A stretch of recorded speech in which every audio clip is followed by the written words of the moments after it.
கோபுவும் பாபுவும். Raghunathan Srinivasan, welcome to our channel. Don't forget to like and subscribe. ஒரு நாள் அரச மரத்தடியில் கோபுவும் அவனது தம்பி பாபுவும் சண்டை போட்டுக் கொண்டிருந்தனர். கோபு வைத்திருந்த கேக்கை பாபுவுக்கு தராமல் அவன் மட்டுமே சாப்பிட விரும்பியதால் வந்த சண்டை அது. அந்த வழியாகச் சென்று கொண்டிருந்த பாட்டி ஒருத்தி கோபுவின் அருகில் சென்றாள். அவர்கள் இருவருக்குமே தெரிந்த பாட்டிதான் அவள். கோபு, என்ன பாபுவிடம் சண்டை போட்டுக்கிட்டு என்னோட கிளாஸ்ல படிக்கிற பையன் ரவியோட பிறந்த நாளுக்காக அவன் எல்லோருக்கும் கேக் கொடுத்தான், எனக்கும் கேக் கொடுத்தான். இது எனக்கு தானே சொந்தம். வீட்டுக்கு வந்து விளையாடும் போது பொறுமையா சாப்பிடலாம்னு இருந்தேன். இப்ப என்னோட கேக்க கேட்டு பாபு அடம் பண்றான் பாட்டி என்றபடி பாபுவை முறைத்தான் கோபு. பாட்டி, கேக்க நான் முழுசா கேட்கல, கொஞ்சம்தான் கேட்கறேன். ஆனா அண்ணன் கொடுக்க மாட்டேங்கிறான். கோபு, உனக்கு பாபு தம்பிதான, நீதான அவனை நல்லபடியா பார்த்துக்கணும்.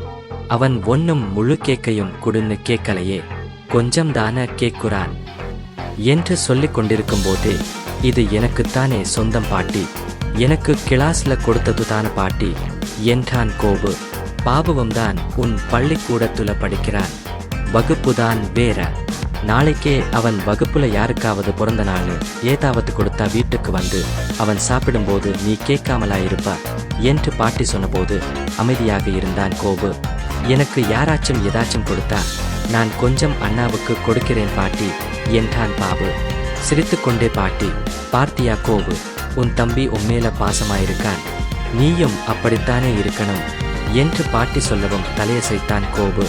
உங்க அம்மாவுக்கும் அப்பாவுக்கும் ஏதாவது யாராவது கொடுத்தாக்கா அவங்க சாப்பிட மாட்டாங்க. உங்களுக்கு கொடுத்த பிறகுதான் மீதி இருந்தா அவங்க சாப்பிடுவாங்க. நீ பெரியவன், பாபு சின்னவன். நீதான் பாபுவ அன்பா பார்த்துக்கணும். எதுவாக இருந்தாலும் 2 பேரும் பகிர்ந்துக்கணும், சரியா என்றாள் பாட்டி.